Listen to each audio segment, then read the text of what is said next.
참매 예수님, 이관이 필립보입니다.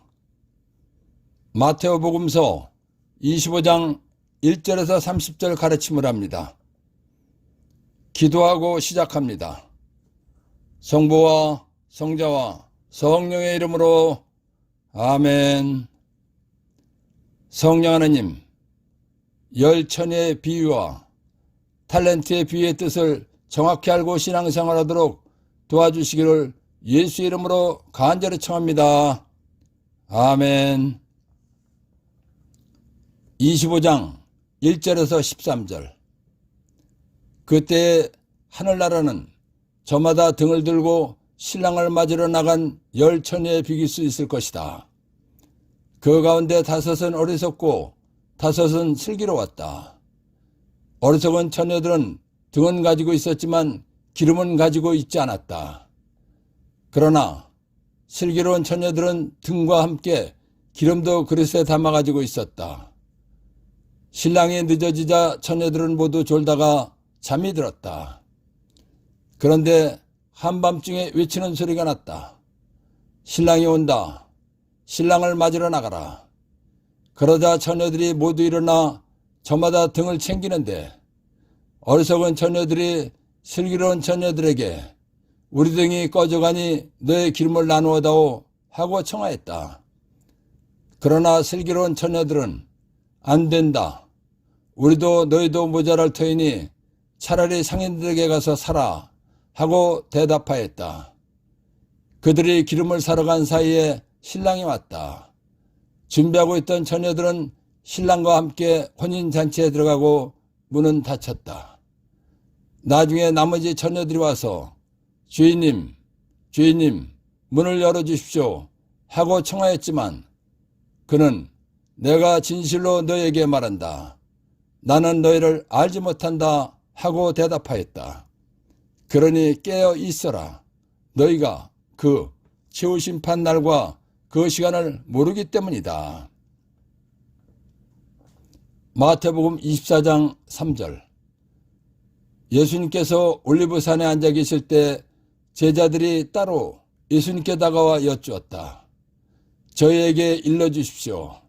그런 일, 예루살렘 성전이 파괴되는 가장 큰 재난이 언제 일어나겠습니까? 또 스승님의 재림과 세상 종말의 표징은 어떤 것입니까? 제자들이 예수님께 세 가지의 질문을 했습니다. 예수님께서는 그 중에 마지막 질문인 세상 종말, 최후 심판의 표징에 관한 말씀을 하시기 전에 열처녀의 비유를 말씀하셨습니다. 예수님께서 열처녀의 비유를 말씀하신 것은 당시 이스라엘의 결혼 풍속을 비유로 늘 깨어 준비하고 있는 사람이 최후 심판 때에 하늘나라에 들어간다는 것을 말씀해 주신 것입니다. 열처녀의 비유에 나오는 신랑은 예수님이십니다. 그리고 열처녀는 예수님 믿는 보통 신자들입니다. 왜냐하면 탤런트의 비유에 나오는 종들은 직무를, 사명을 받았지만 열처녀의 비유에 나오는 처녀들은 직무를 받지 않았기 때문입니다. 예수님 당시 이스라엘의 결혼 풍속은 부모님들의 요청에 의해서 중매자를 통해서 약혼하고 보통 1년 후에 결혼하는 것입니다. 결혼식은 신랑이 신부집에 도착하면 시작되는 것입니다. 그런데 신랑은 밤중에 신부집에 가는 것입니다. 신랑이 밤중에 신부집에 가기 때문에 신부 친구들은 등에 불을 켜가지고 있다가 신랑이 온다는 말을 들으면 등불을 들고 마중 나가는 것입니다. 등불을 들고 신랑을 맞으러 간 신부 친구들과 신랑이 신부집에 들어가면 문을 닫고 혼인잔치가 시작되는 것입니다. 그런데 신랑이 밤중 어느 때 올지 모르기 때문에 신랑을 맞이할 처녀들은 등에 불을 켜고 기름도 준비하고 있어야 하는 것입니다. 그래야 신랑이 늦게 오더라도 불이 켜진 등을 들고 신랑을 맞이할 수 있는 것입니다. 그렇기 때문에 슬기로운 처녀들은 신랑이 밤늦게 올 것까지 계산해서 불을 켠 등과 함께 기름이 떨어지면 넣으려고 기름도 준비하고 있었다는 것입니다. 그런데 준비성이 없는 어리석은 처녀들은 불이 켜진 등만 가지고 있었지 등에 기름이 떨어지면 넣을 기름은 준비하고 있지 않았다는 것입니다. 신랑은 결혼식 날 밤에 신부집에 몇 시쯤에 도착한다고 미리 알려주는 것이 아니라 신랑이 가고 싶은 시간에 가는 것입니다. 그러다 보니까 어떤 신랑은 밤늦게 신부집에 가는 사람도 있는 것입니다.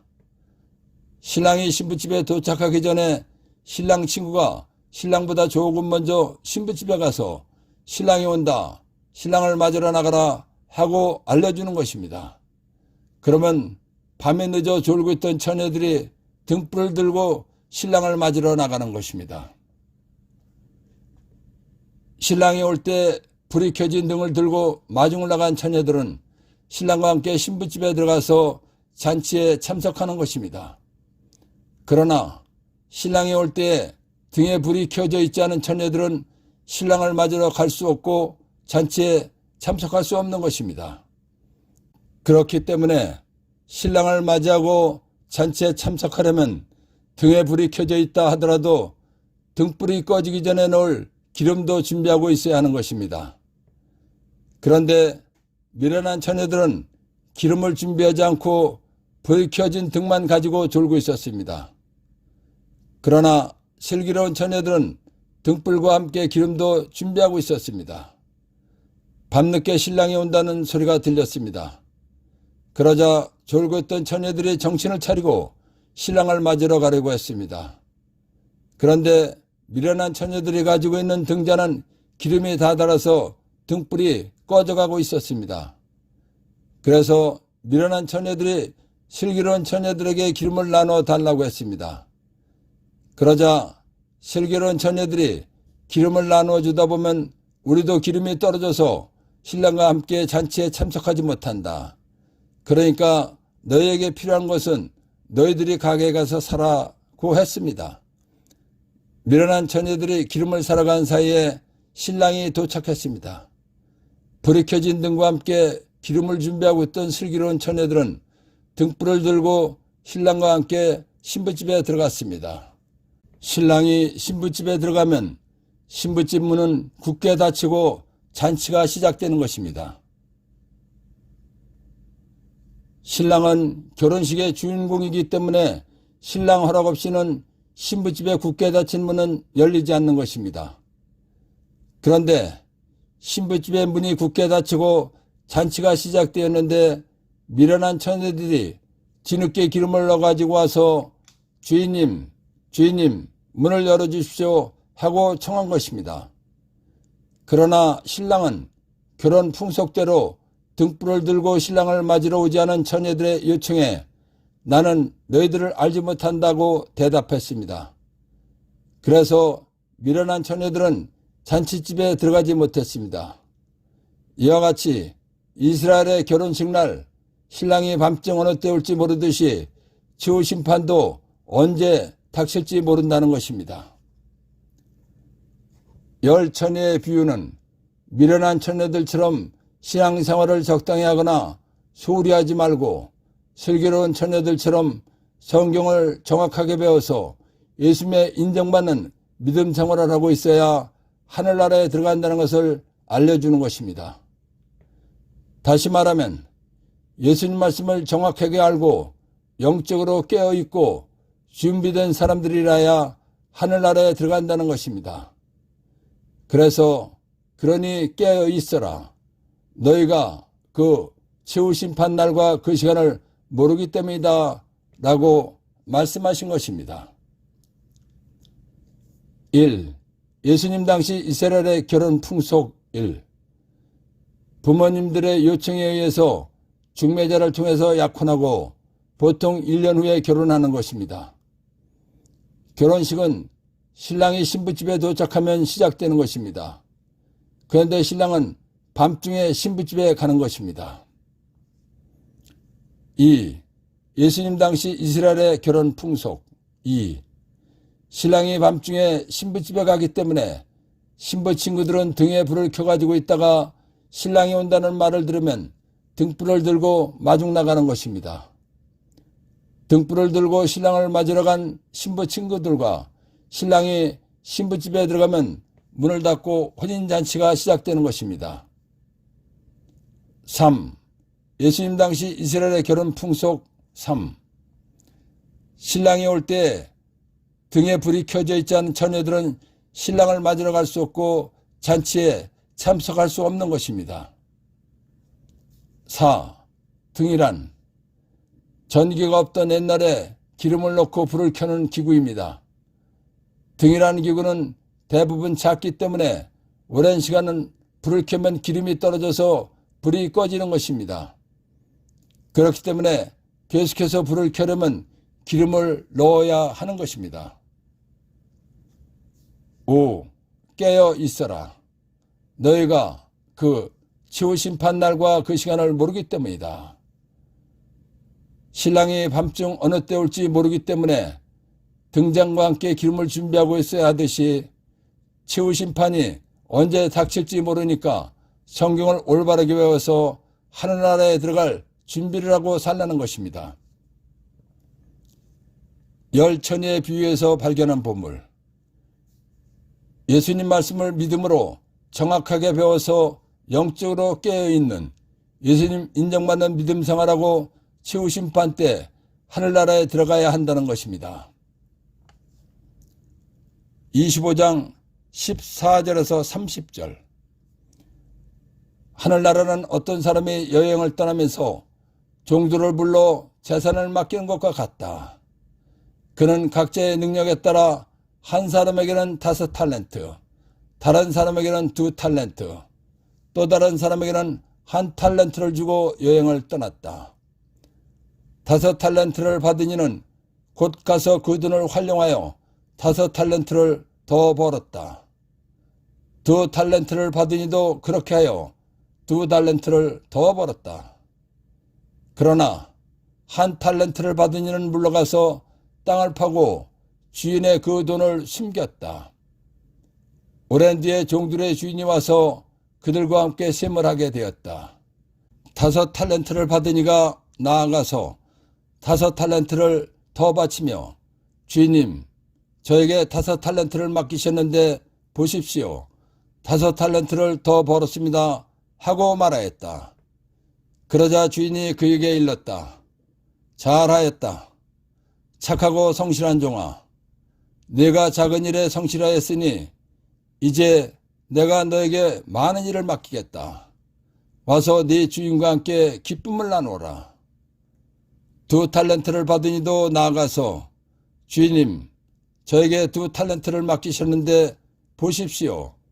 2달란트를 더 벌었습니다. 하고 말하였다. 그러자 주인이 그에게 일렀다. 잘하였다.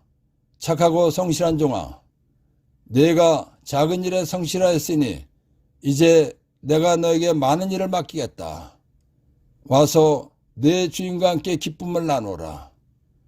그런데 1달란트를 받은 이는 나가서 이렇게 말하였다. 주인님, 저는 주인님께서 모진 분이시어서 심지 않은 데서 거두시고 뿌리지 않은 데서 모으신다는 것을 알고 있었습니다. 그래서 두려운 나머지 물러가서 주인님의 달란트를 땅에 숨겨두었습니다. 보십시오. 주인님의 것을 도로 받으십시오.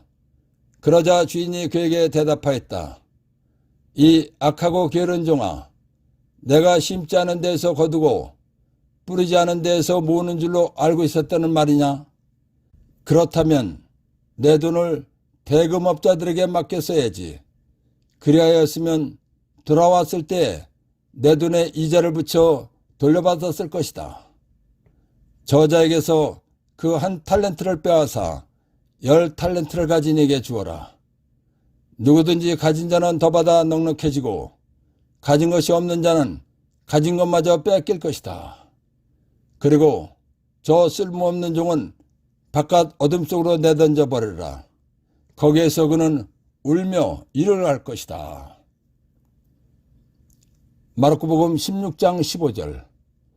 너희는 온 세상에 가서 모든 피조물에게 복음을 선포하여라.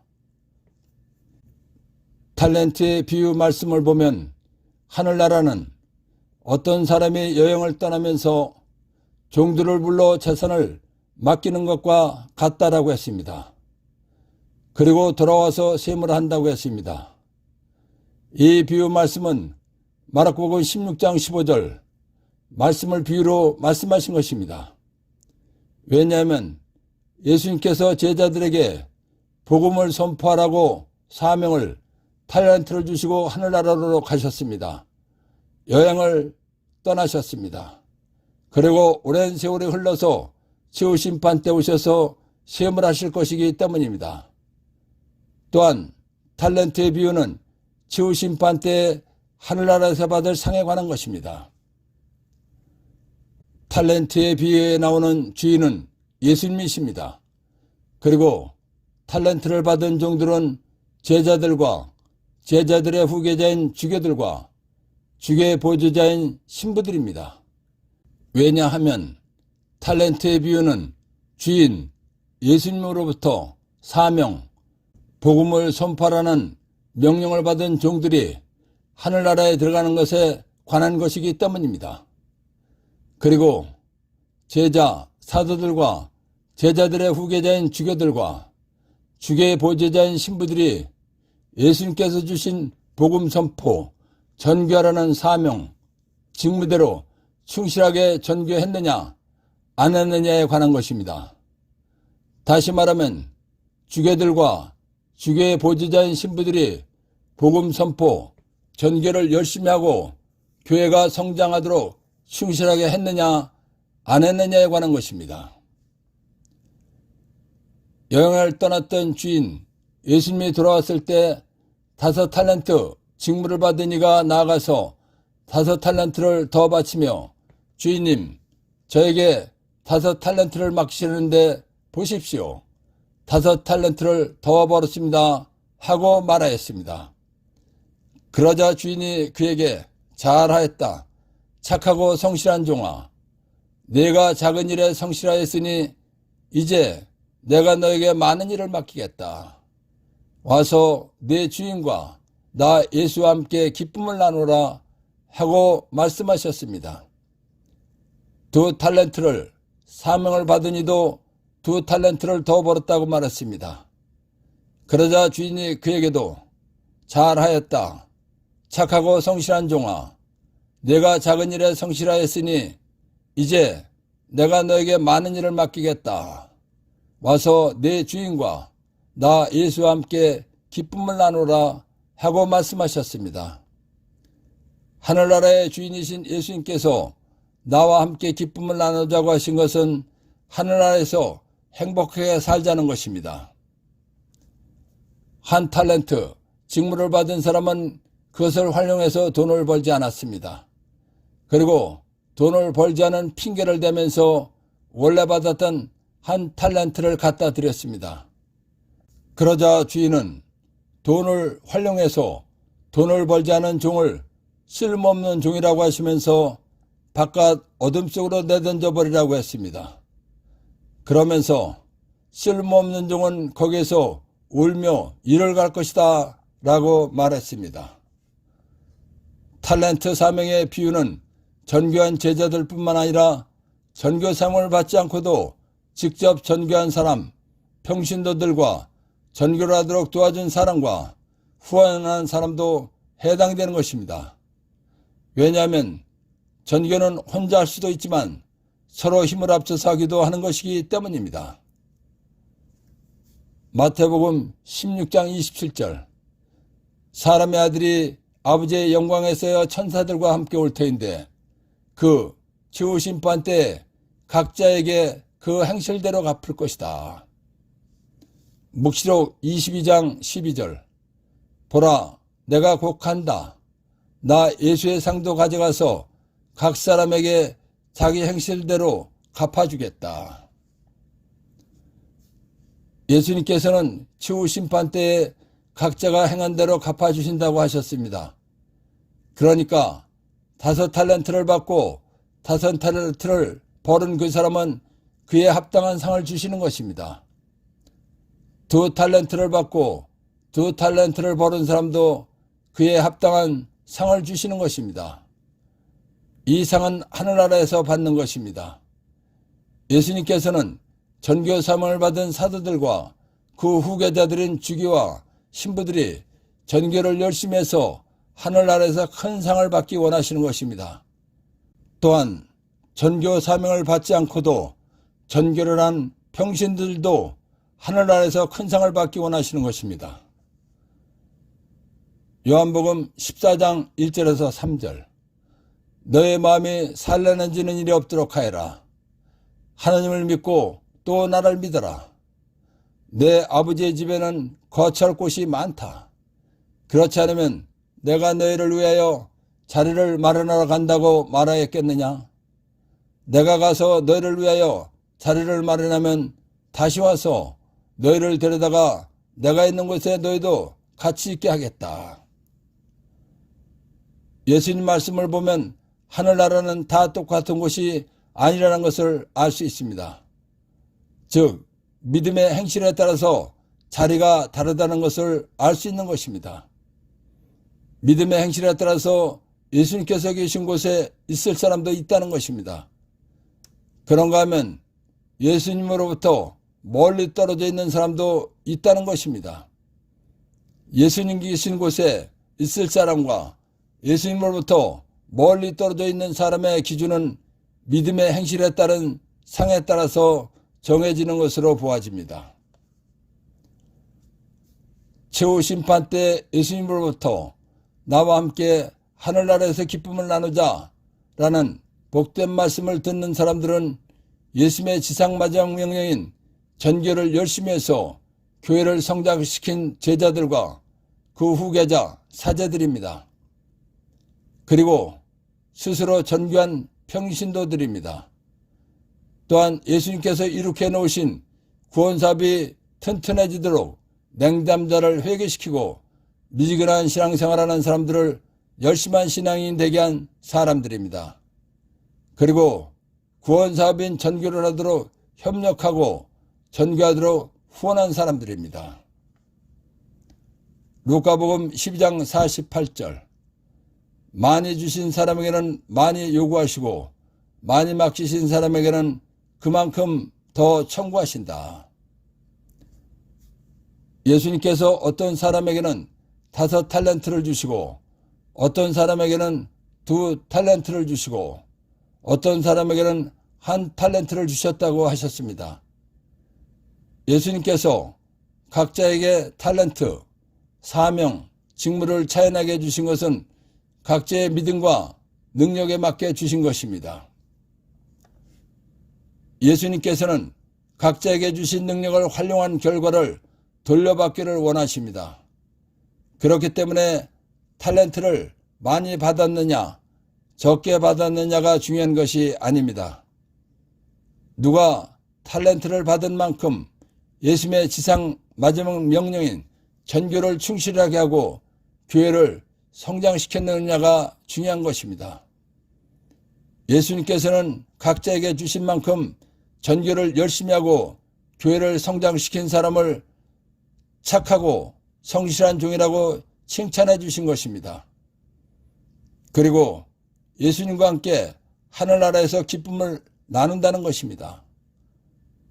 예수님께서 착하고 성실한 종이라고 사제라고 칭찬해 주신 사람들에게는 하늘나라에서 상도 주신다는 것입니다. 예수님께서는 각자에게 알맞게 탤런트, 직무를 주시는 것입니다.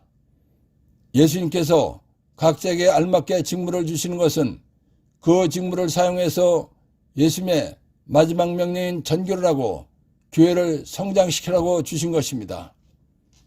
그런데 예수님의 이러한 뜻을 외면하고 전교를 하지 않고 교회를 성장시키지 않으면 그런 사람에게는 더 이상 직무를 주실 이유가 없다는 것입니다. 즉 복을 받게 하실 이유가 없다는 것입니다. 그렇기 때문에 그런 사람에게 주셨던 직무, 탤런트를 거두어서 전교를 잘하고 교회를 성장시키는 사람에게 주신다는 것입니다. 그래서 저자에게서 그 한 탤런트, 직무를 빼앗아 10달란트를 가진 이에게 주어라 하고 말씀하신 것입니다. 사람은 많이 가진 사람의 것을 나누어서 조금 가진 사람에게 주는 것이 의로운 일이라고 생각합니다. 그런데 예수님의 생각은 사람의 생각과 전혀 다르십니다. 달라도 너무 다르십니다. 많이 가진 사람만 많이 가지라는 것입니다. 이러한 예수님의 논리는 예수님께서 직무를, 사명을 주신 목적이 있기 때문입니다. 예수님께서 직무를 주신 목적은 예수님께서 이룩해 놓으신 구원사업을 성공시키기 위해서입니다. 다시 말하면 예수님께서 십자가에서 피를 흘리시고 생명을 바쳐 죽어주시면서 이룩해 놓으신 구원사업을 성공시켜달라고 직무를 주신 것입니다. 그런데 그런 목적으로 주신 직무를 사용하지 않는 사람에게는 더 이상 직무를 줄 이유가 없는 것입니다. 그래서 그런 사람에게 주셨던 직무를 거두어서 예수님의 구원사업을 성공하기 위해서 전교 잘하고 교회를 성장시키는 사람에게 주신다는 것입니다. 그리고 직무를 빼앗긴 사람은 어둠 속으로 버리신다는 것입니다. 그러면 직무를 빼앗긴 사람은 고통이 심해서 이를 뿌드득 뿌드득 갈면서 운다는 것입니다. 그리고 저 쓸모없는 종은 바깥 어둠 속으로 내던져 버려라. 거기에서 그는 울며 이를 갈 것이다 라고 말씀하신 것입니다. 마태복음 6장 31절에서 33절. 그러므로 너희는 무엇을 먹을까? 무엇을 마실까? 무엇을 차려입을까? 하며 걱정하지 마라. 이런 것들은 모두 다른 민족들이 애써 찾는 것이다. 하늘의 너희 아버지께서는 이 모든 것이 너희에게 필요함을 아신다. 너희는 먼저 하나님의 나라와 그분, 하나님의 의로움, 예수님의 지상 마지막 명령이신 전교, 미지근한 신앙생활하는 사람을 열심히 하게 하는 것, 냉담자 회개시킨 것을 찾아라. 이루어지게 하여라. 그러면 이 모든 것도 곁들여 받게 될 것이다. 하느님께서 사람을 만드실 때 완전하게 만들지 않으시고 불완전하게 만드셨습니다. 그래서 살다 보면 시련이나 고통을 당하는 것이고 몸이 아프기도 하고 마음이 아프기도 하고 여러 가지 힘들고 어려운 문제들을 겪으면서 살게 되어 있는 것입니다. 그렇기 때문에 사람은 하나님의 복을 받아서 부족한 것을 채워가면서 살아야 하는 것입니다. 예수님께서는 하나님의 복을 받고 살아가는 방법을 약속으로 말씀해 놓으셨습니다. 그렇기 때문에 예수님 말씀대로 하면 복을 받고 살 수 있는 것입니다. 사람이 살아가는데 기본적인 것이 먹고 마시고 입는 것입니다. 이것이 해결되고 보장되면 행복하게 잘 살 수 있는 것입니다. 예수님께서는 우리가 먼저 하나님의 나라와 그분, 하나님의 의로움, 예수님의 지상 마지막 명령이신 전교, 미지근한 신앙생활하는 사람을 열심히 하게 하는 것, 냉담자 회개시키는 것을 찾으면 이루어지게 하면 먹고 마시고 입고 사는 것은 곁들여 덤으로 받는다고 말씀 약속하셨습니다. 그렇기 때문에 불완전하고 나약한 우리가 하나님의 복을 받고 살려면 하나님께서 의롭게 여기시는 전교하고 미근한 신앙생활하는 사람을 열심하게 만들고 냉담자를 회개시키는 일을 하면 되는 것입니다. 하나님의 복을 받고 살도록 만들어진 사람이 하나님의 복을 받지 못했다면 이 세상도 살기가 어렵고 하늘나라도 가기 어려운 것입니다.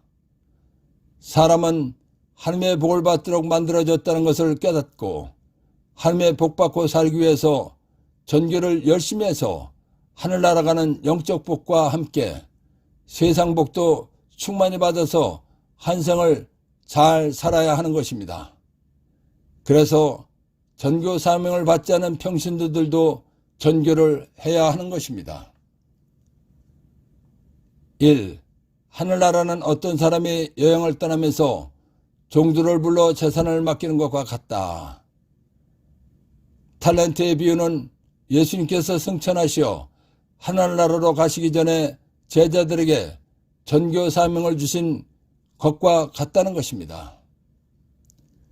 2.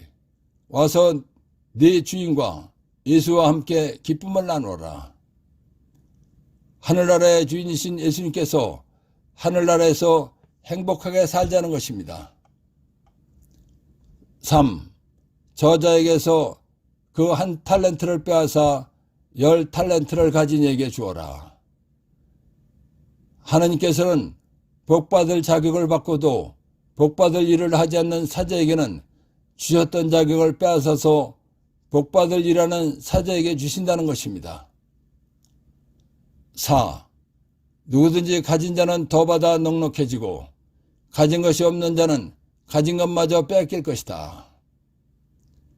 하느님께서는 복받을 일하는 사람은 계속해서 복을 받게 하신다는 것입니다. 그러나 복받을 일을 하지 않는 사람에게는 기본으로 주셨던 복도 거두어 들이신다는 것입니다. 5. 저 쓸모없는 종은 바깥 어둠 쪽으로 내던져 버려라. 거기에서 그는 울며 이를 갈 것이다. 예수님의 사명을 받고도 충실하게 하지 않은 사제들은 가슴을 치면서 이를 뿌드득 뿌드득 가하는 고통을 겪는다는 것입니다. 6. 전교, 복음 선포 사명을 받지 않은 평신도가 전교를 하는 이유 1. 지옥불 속에 가서 영원히 고통받을 나를 구원해 주시고 영원히 행복한 하늘나라에 가서 살게 해주신 고맙고 감사한 은혜에 보답하기 위해서 하는 것입니다. 7. 전교, 복음 선포 사명을 받지 않은 평신도가 전교하는 이유 2. 하나님, 예수님을 기쁘시게 해드리기 위해서 하는 것입니다. 그리고 하늘나라에 가서 상을 받기 위해서 하는 것입니다. 8. 전교, 복음 선포 사명을 받지 않은 평신도가 전교하는 이유 3. 하나님의 복받고 행복하게 살기 위해서 하는 것입니다. 탤런트, 예수님 당시에 쓰던 금이나 은돈의 이름입니다. 금 1탤런트는 6,000데나리온입니다. 1데나리온은 노동자의 하루 품삯입니다. 우리나라 2019년 노동자 하루 품삯은 15만원 정도입니다. 그러니까 1탤런트는 9억 원 정도입니다. 금 1탤런트의 무게는 약 41,100g입니다. 탤런트에 비유해서 발견한 보물 1. 예수님께서는 전교 사명을 받은 주교들과 주교의 보좌자인 신부들이 열심히 전교하고 교회를 성장시켜서 쓸모있는 종이 되기를 바라신다는 것입니다. 탤런트의 비유에서 발견한 보물 2. 예수님으로부터 전교 사명을 받은 사람이나 받지 않은 사람이나 예수님의 지상 마지막 명령이신 전교를 하면 예수님의 복받고 행복하게 살다가 하늘나라에 가서 영원히 행복하게 산다는 것입니다. 열처녀의 비유와 탤런트의 비유의 뜻을 정확히 알고 신앙생활하도록 도와주신 성령 하나님과 하나님 아버지와 예수님께 감사의 큰 박수를 드립시다. 아멘.